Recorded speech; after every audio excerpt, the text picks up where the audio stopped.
Get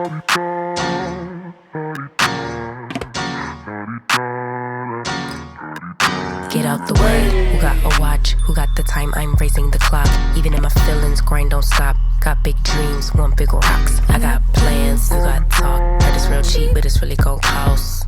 I'm tryna get these ends, building empires with my friends. I'm about handling my business, no time for stress over bullshit. You think success is an option? I'm tryna get this shit poppin' like woo. Big moves, my rules. Y'all heavy on the tweeting, I'll disappear a whole season like woo. Who said they looking for me?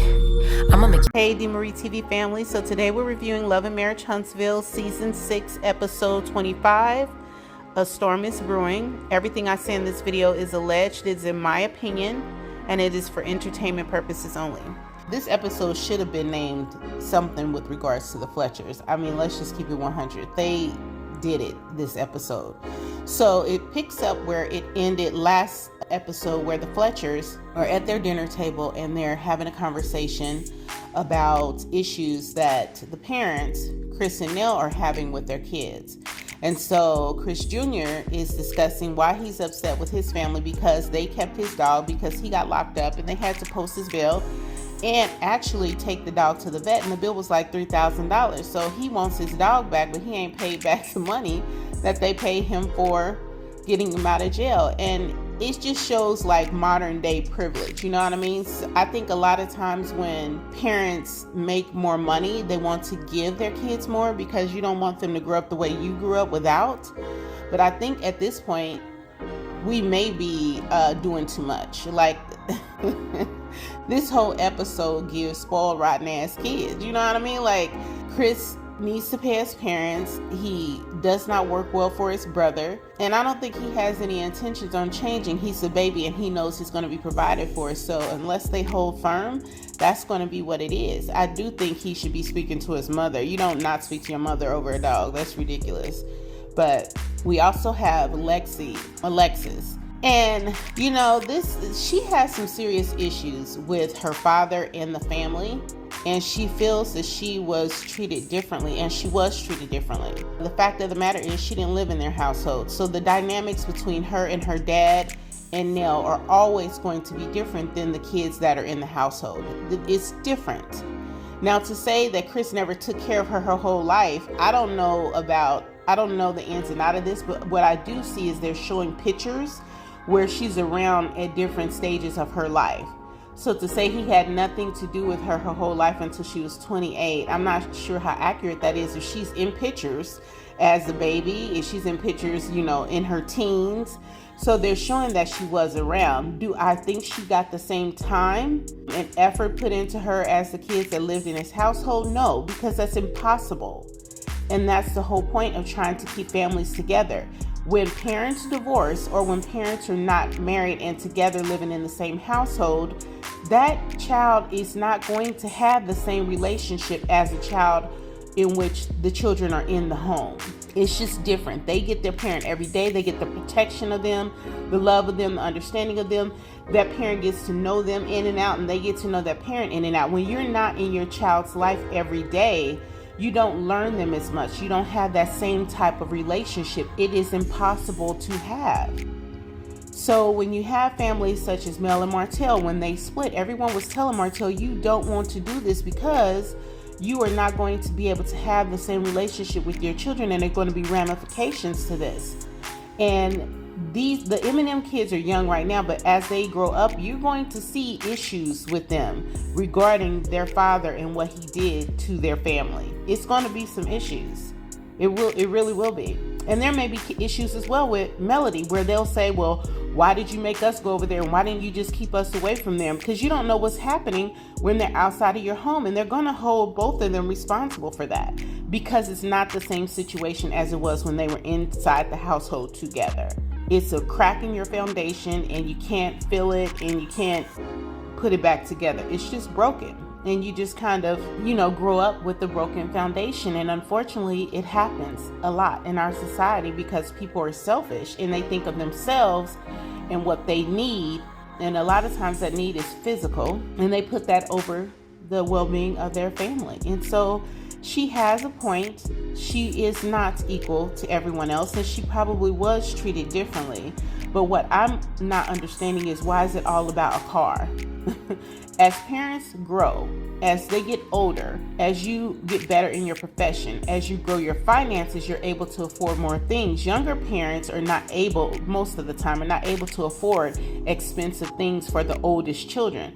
By the time the youngest child gets older and they're able to drive, you've been in your career longer. Your salary has grown, or you're making more money in your business. So it only makes sense that over time they will have a better house. They will have a nicer car. This is things that happens over time. As you age, you tend to make more money. When you're younger, you don't have as much money, and that means the first child is not going to have it the same way as the last child.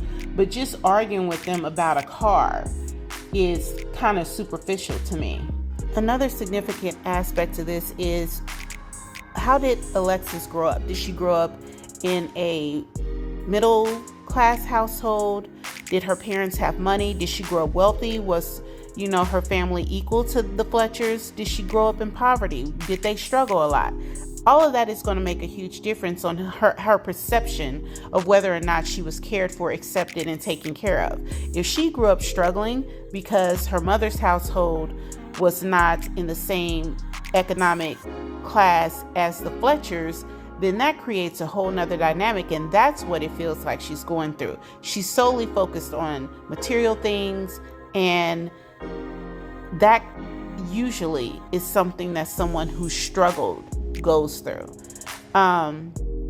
Also, a lot of older children always feel like they got the short end of the stick. The parents were harder on them. They didn't get as much as the younger kids. A lot of oldest kids feel that way. So she does have a woe is me attitude. She is not kind of owning up to her own stuff. In one breath, she tells Nell that I've never cussed you out, and 2 seconds later, she's cussing her out, telling her to kiss her ass. So she just is not owning her own stuff, and she's not maturing and understanding that your parents can only do what they can do. They do the best they can. And at some point, you have to, as an adult, forgive them for whatever wrongs they've done and kind of pick up where you are and move on. To constantly hold that over his head because you want what they have in this moment is not fair. The Fletchers have worked for what they have. It's not fair for any of their children to expect to have what they have, and they've done nothing to earn it. And that's something that we are all struggling with when you have children in today's world. They want it. They want everything handed to them, and they don't want to have to do anything for it. And I don't know how that's going to work out for this generation of people. They just really are not hard workers. They don't believe in the traditional way of work that we did it. They want everything quick, fast, and in a hurry. They want to drive Mercedes and don't even have a job. It's crazy, but that's kind of where we are in our society today. So overall, with regard to Alexis, I will say this. The feelings that she has about being treated the same or not being brought up the same, I think are valid. What I don't respect is the disrespect for her father and her stepmother. I don't respect that. Cussing them out, which she does, and then threatening to burn down their home is a whole nother level for me. That is jealousy, envy, anger, frustration, and that is also probably why you're not invited to family functions. If every time you're around, this is the outcome, you're not coming on my vacation. No, ma'am, you're not getting an invitation because I'm not going on vacation to put up with that. So she has to be careful how she moves because people are only going to put up with so much. Life is short. You don't have time to be around negativity all the time. So she's going to have to work with the Fletchers and the family to get past the issues that she has and move on, or they just going to have to call it quits and go their separate ways. And I don't have no problem doing that. I don't care who it is.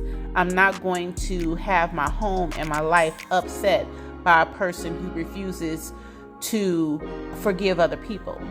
Period. It's just what it is. And she can't threaten to burn down people's home. That's taking things to a level that's just really unnecessary. Nothing transpired between them that we know of thus far that will warrant that type of behavior. Nothing warrants that type of behavior. But, we're not talking about anything like severe that she's saying has happened to her. She's just talking about not getting a car. It's crazy. And the whole time her husband never said a word. If he did say a word, they didn't show it. And that tells me this is just kind of who she is. This is her attitude. She pops off and she tries to dominate, situations and conversations, probably on a regular, because he never opened his mouth and said a word. Okay? So, that says a lot in itself. Sometimes the silence speaks volumes. I want to know more about her backstory. I want to know about her history and how she grew up. And I think that'll explain a lot of what's going on with Alexis. I think she needs to get some help, and they probably should all sit down as a family to peel back the layers and find out what's really bothering her. But I'm sure it's the fact that she didn't grow up with her father like the other kids, and they have a better relationship with their father than she does. She probably, rightfully so, feels like she does not always fit in with everyone else. And she probably doesn't, because she did not grow up in a house with them. I hate to say it, but this is just the reality of the situation. Knox ain't gonna never be an Eminem kid. He's always gonna be an outsider, and he's gonna feel separate and different from them. He always will. He may grow up and say, my dad did not treat me the same as he treated the Eminem kids. And I'm 100% Martell will say, I treated you just like everybody else. But the fact of the matter is he did not. And we witness it all the time. He has Mel's kids every 2 weeks. He don't go pick up Knox. He takes Mel's kids to dinner. He don't take Knox. He doesn't give Arion the same time away from Knox that he does Melody. When he talks about how many rooms he has in his house, he has a 5-bedroom house for 4 Eminem kids and him. He didn't get a 6-bedroom house, but he got 5 kids. It's crazy. You know what I'm saying? He does not think of this child. Anytime he speaks at the top of his head about his children, he himself does not include Knox. Knox is just something that he uses to weaponize against Mel when he's angry with her, because he thinks it's supposed to affect her, and it doesn't. She don't have shit to do with Knox, and Knox ain't got nothing to do with her, So the Fletchers and the storylines that they're bringing and the dynamics that they're showing, I have so much respect for this, because this is real. This is love and marriage. This is what we want to see. And I appreciate everything that they're bringing to this show. It's so new, it's so different, it's fresh, it's intriguing. You get to learn new personalities and new people, and I'm excited to do it. I really like how the Fletchers have come on and been open and transparent about not only the positive things about them, such as the business and the real estate and the wealth, but they're also showing you the underside of it. It's not perfect. We done had some stuff going on, and we currently still have stuff going on. And that's real life.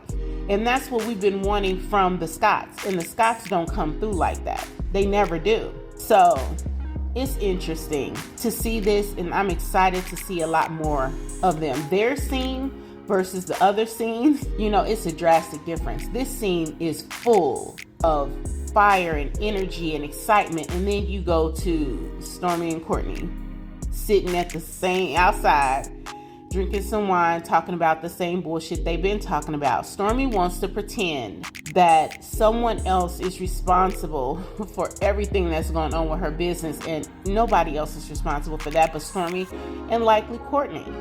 And all this, blaming everything that's happened on their business against fictional people that you never name, that ain't cool either. If you know who did what, don't just keep talking in circles where you can't be held liable for what you say. If you want to say something, say it. Who did what? Who forged your name? What happened? And now she's trying to play peacemaker between Tiffany and Kiki. As far as Stormy's concerned, I don't trust her no further than I could throw her. And I think with Stormy, she likes to pretend that things are one way, but it's really not. I don't think she's trying to play peacemaker with Kiki and Stormi for any other reason than she finds herself on the outs. She's no longer feeling the Tisha situation, so she don't want to be over there with her. She can't be over here with Mel because she acted a fool, and Mel don't fool with her like that anymore. And so now this is what's left. So she's trying to do the best with what she got so she can have somebody to film with and hang around with on the show. You know, she fucked around and found out that Tisha and Marceau and them are going to do her the same way they do everybody else. What Mel was saying was true, and now she knows.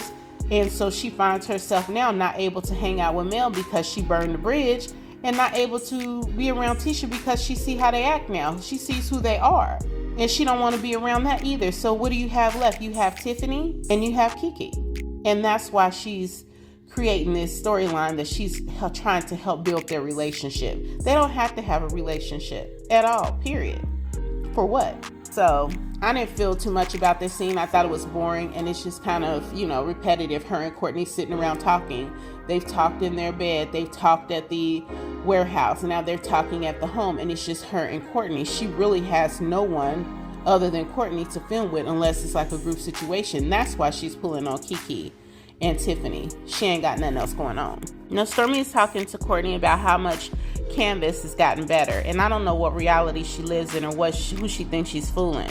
We see the lawsuits coming down and the lawsuits that she is battling inside of the courthouse. We know that she's getting sued left and right because she has done business with people and didn't fulfill her end of the obligation. She did not pay people. She is not sending out products to customers. She has an F rating on the Better Business Bureau under Canvas. She's trying to rebrand because Canvas, it was a fail. She fucked it up. And they'll talk about being a $40+ million company, but how much of that was from that PPP loan that she got that was millions? You know what I'm saying? So I want her to talk about the real and stop fronting like, oh, Canvas 2.0 is going to be great. Canvas 2.0 is going to be what you put into it. And what we will learn is if you've learned your lesson. How many people are going to do business with you because you now have a track record of not paying your bills or not fulfilling your end of a bargain? So you go into these deals with people, they do their part, but you don't do yours. You've been into lawsuits about people who help you with your marketing, the carrier services who are delivering your products. It's all kind of lawsuits. And you still are saying, oh, it's on somebody else. Someone else did it. Well, who is the other person? You act like Canvas Beauty employed thousands of people. It did not. So who's the person who signed your signature? Who screwed all this up? If it's not you or Courtney, who did it? And oh, by the way, they hired Junior back. Junior was never fired. What the fuck? Like, y'all act like we can't see. That's just something you created for the show. Junior was never fired because Junior didn't do nothing wrong. It was dumb to even pretend to fire him at the time because you only had a few employees in the building and you was behind on your orders. I'm tired of her. She's Scott 3.0 in my opinion.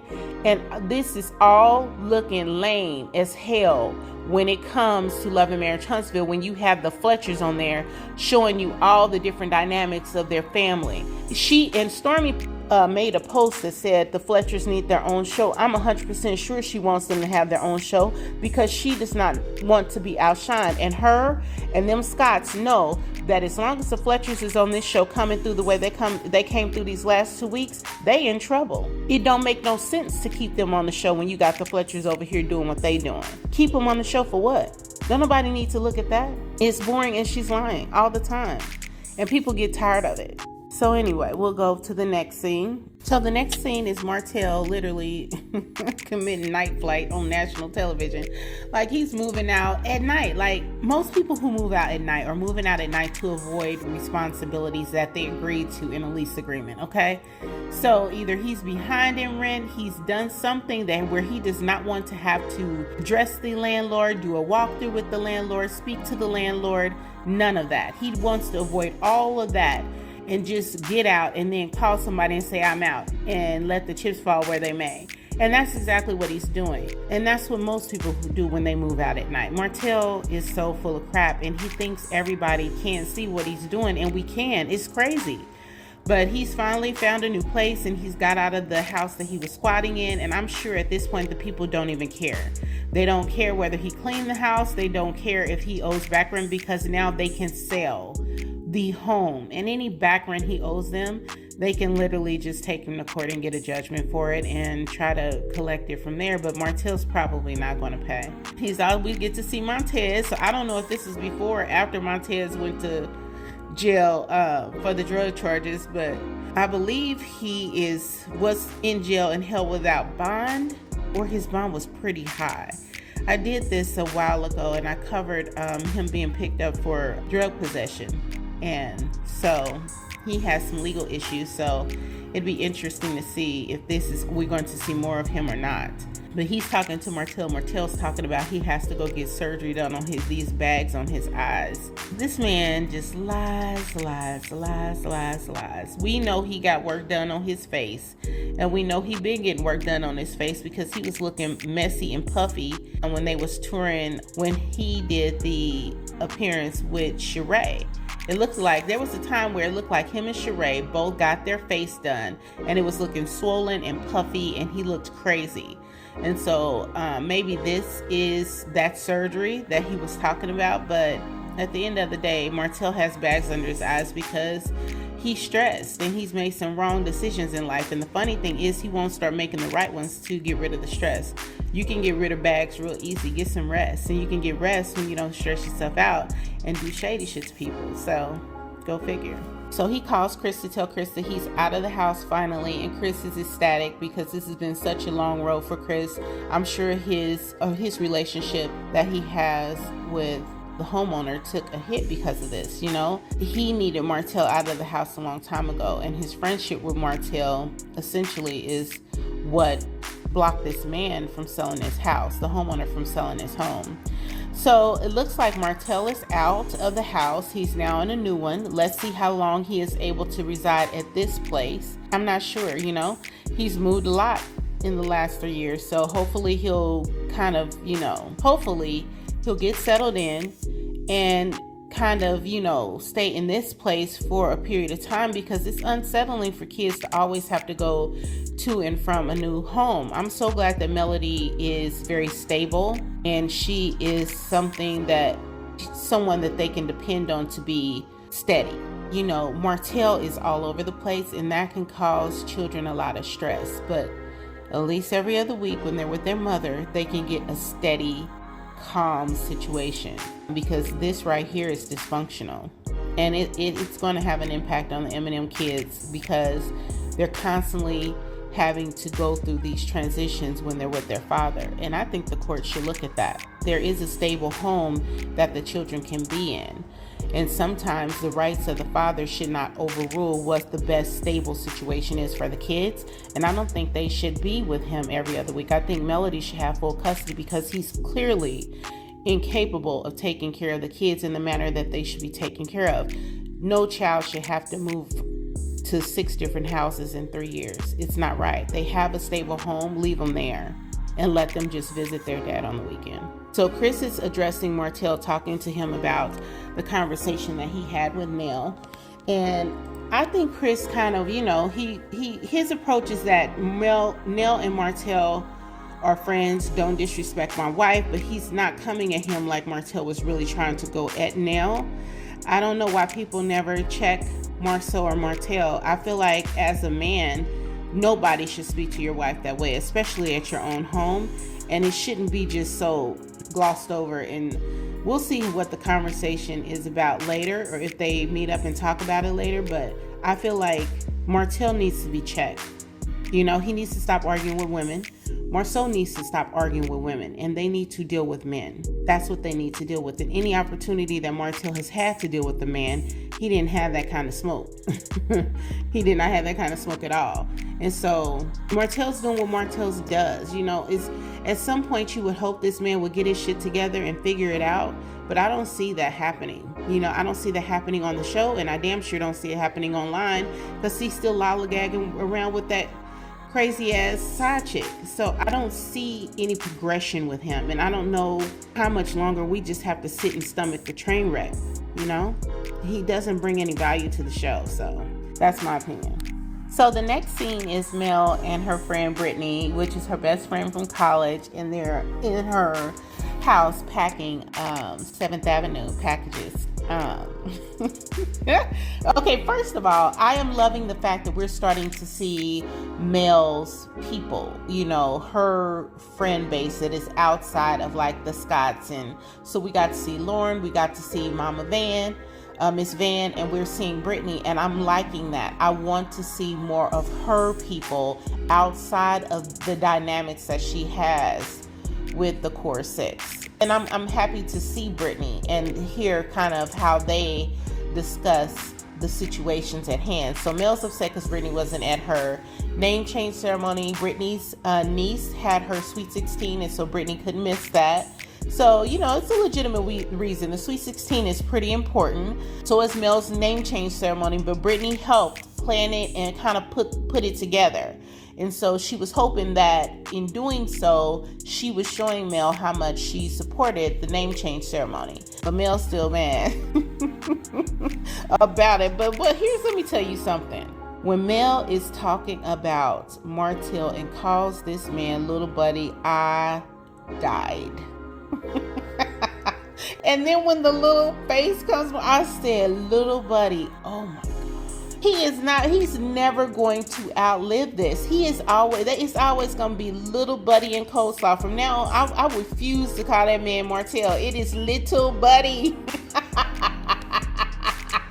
Oh my God. And so they're discussing the name change ceremony, and Brittany's telling Mel, listen, if you let's just do it again. Have another one.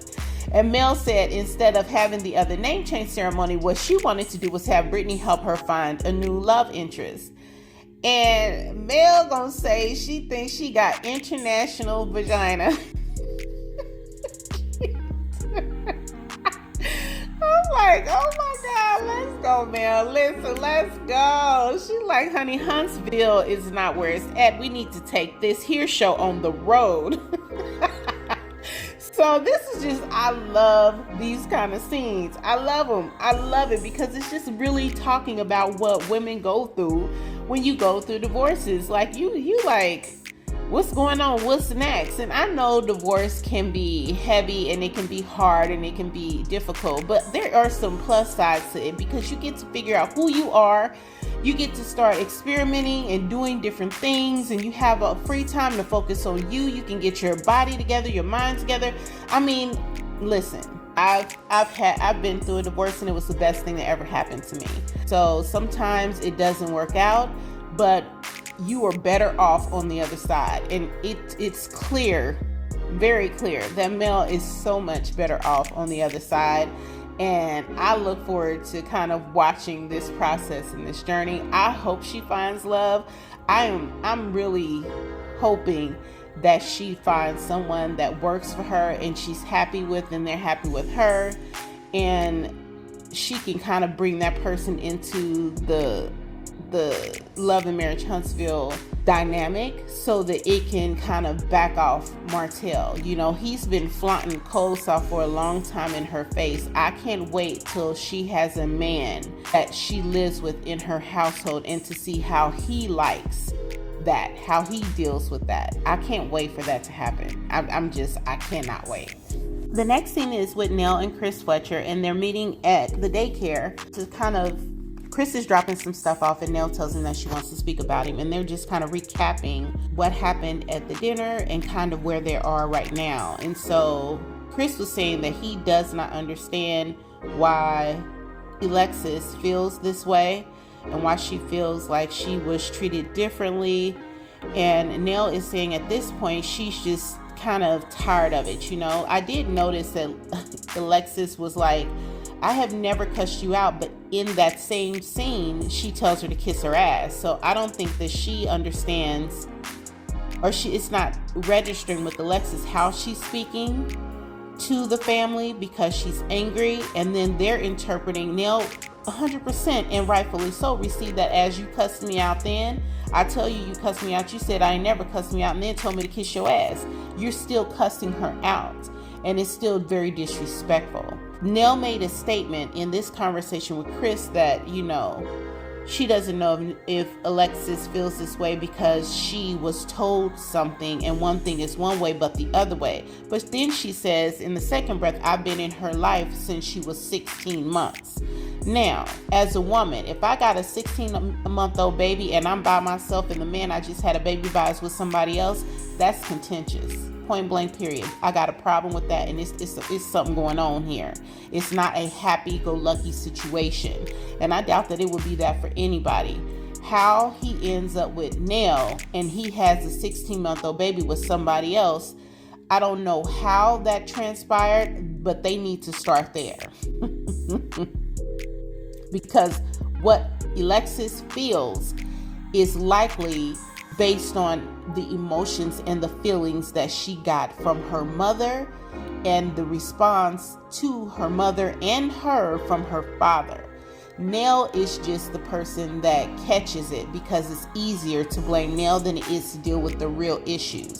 But I'm sure that this is going to, just like we had to see and hear from Kiowa to kind of sort things out with, the Scotts, we are probably going to have to hear from Alexis's mom and her side of this story to find out what happened with Nell and Chris Fletcher. Even though they're adults, these things and these issues stem from childhood and they go way back. And you got to go back and kind of figure all of that stuff out and work through it in order to be better on the other side. If a child is constantly told a certain thing, they will begin to believe that, whether it's true or false. So how did Alexis grow up? How frequently did Chris have her? What is her mother's opinion of Nell and Chris? Did they get along? Did they get along then? Did the mother perceive Nell as taking Chris from her? You understand what I'm saying? Because if she did, that child felt all that, and she grew up with that mentality and that attitude, and that would explain her attitude. So it's a lot that has to go. They have to deal with a lot here and peel back a lot of layers, bring some more people in so we can get the full story. But I'm here for it. This to me it's a good story. It's a good storyline about a family who really has some shit to sort through. And most families do. This is very relatable to me. I find them to be very transparent in how they're bringing about their story, and they're being open about it. They ain't lying. They're keeping it 100, and that's gold in reality TV. We learned that from Melody and Martell. And honestly, this is the same kind of feeling I get from them. It's just, they just gonna put it out there and it's gonna be what it's gonna be, but they will all, in my opinion, on the other side of it, be better for it, for sure. Because although these issues are hard, they can be worked through because people can set boundaries. You can discuss what works for you, what doesn't, and you move accordingly so that you're respecting each person's wishes, and then you just agree to get along. And that's just what they're going to have to come down to. She clearly, Alexis, I don't know if it's Alexis, she clearly wants to be a part of the family, but she does not feel that she is. And she has to feel that she has to feel that. And I think what set it off was Nell screaming at her, Alexis, shut the hell up. That was a bit too much. Nell should not have approached it that way. When you have somebody who does not feel like they're part of a family, that's the last approach you want to take to them, because if she had said that to her regular kids, they would have been like, oh, mama be tripping. Like it's nothing, because they lived with her. They watch her do this all the time.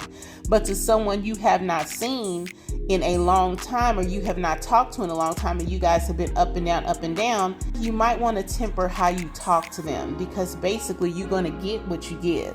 So when you took it up a notch with her, she decided to take it up a notch, and then it's just out of control. So it's a lot going on, but I love it. I really do. I like this. I like to see the real side of this family and what's happening inside of it, and how I want to see how it's going to all kind of pan out. Are each of the kids going to be regulars on the show where we get to see a little bit more about them? I'd be interested to do that. Listen, it's not hard for me to see how we can replace the Scotts.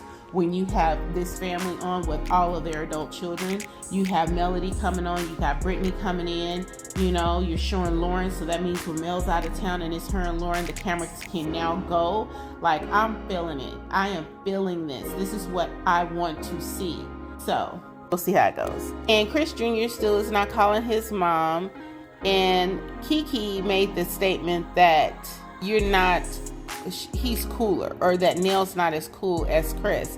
I think Nell's just kind of feeling a little beat down overall because she has some issues with a few of the kids, and it almost seems like, it really does seem like Chris get a pass.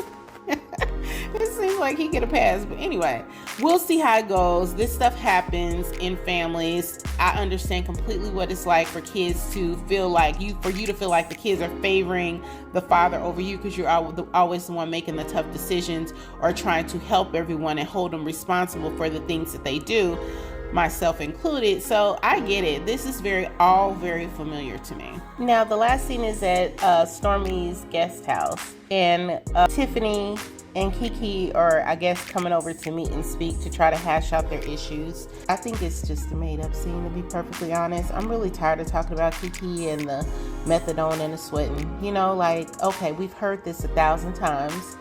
Her and Tiffany, their issue is not really an issue to me. It's okay not to get along with people and not to like certain people. It's okay to just say that I don't want to rock with that person. I feel like Kiki's listening to Stormi tell her that the interview with Tiffany switched the game up for Stormi, which means it should switch the game up for Kiki. And I don't believe so. I believe Kiki should treat Tiffany the same way she's saying she's going to treat Tisha. They over there, I'm over here. It's nothing wrong with that. A little time and space ain't never hurt nobody. You know, so I think this is Stormi trying to have something to do. She needs a scene. She needs somebody to film with. And this is what they came up with. It doesn't give off anything real to me because there's no real issues between Kiki and Tiffany. They talk shit about each other. Okay. You know what I mean? Like, it's no real issue. Now, if Tiffany, there was a rumor a little while ago that Tiffany was the person who put that information out about the Home Depot to Crime Stoppers. Now, if that turns out to be true, that's beef. That's a problem. But Tiffany getting on Carlos King's interview saying she saw Kiki hop a fence to a baseball game is silly. You know, it's just silly. It's not a real issue. It's a made-up confrontation, and I'm just not here for it. So what I'm seeing with Love Marriage Huntsville is this. They are headed in a new direction, bringing on new people, growing storylines, and I think that's amazing. But I also see them trying to hang on to some storylines that have really died out. I think the Scotts have died out. They don't have anything going on. I think Stormi has died out. Kiki's going to have to come with something other than the drug addiction and a beef with Tisha. You need to look more into her and Amin's relationship. Word on the street is they have their own marital problems. Talk about it. Share it. You have children who are in different spaces and times in their life. They seem to be very involved with athletics and sports. Bring it in. Lou, we don't see much of more anymore. It looks like we're going to get a glimpse of him on the preview, but Tiffany doesn't have anything going on other than the baby. And I think that in her mind, that was going to be a different kind of thing, but it just kind of flopped. Ace is beautiful, but having a baby is not a storyline. Sorry, it's just not. So we'll see what happens. I know we got a few more episodes before they break. We'll see. I feel like parts of this episode were 10s and parts of the episodes were 5s and 6. Mel, the Fletchers, a 10. I'm loving it. I'm loving the new people they're bringing in. I'm loving the dynamics. I'm loving what they're doing. We've got to see Mel's entire Rogers family, you know, like all of them. We got to see Lauren. We've seen Brittany. You know, we've seen Miss Van.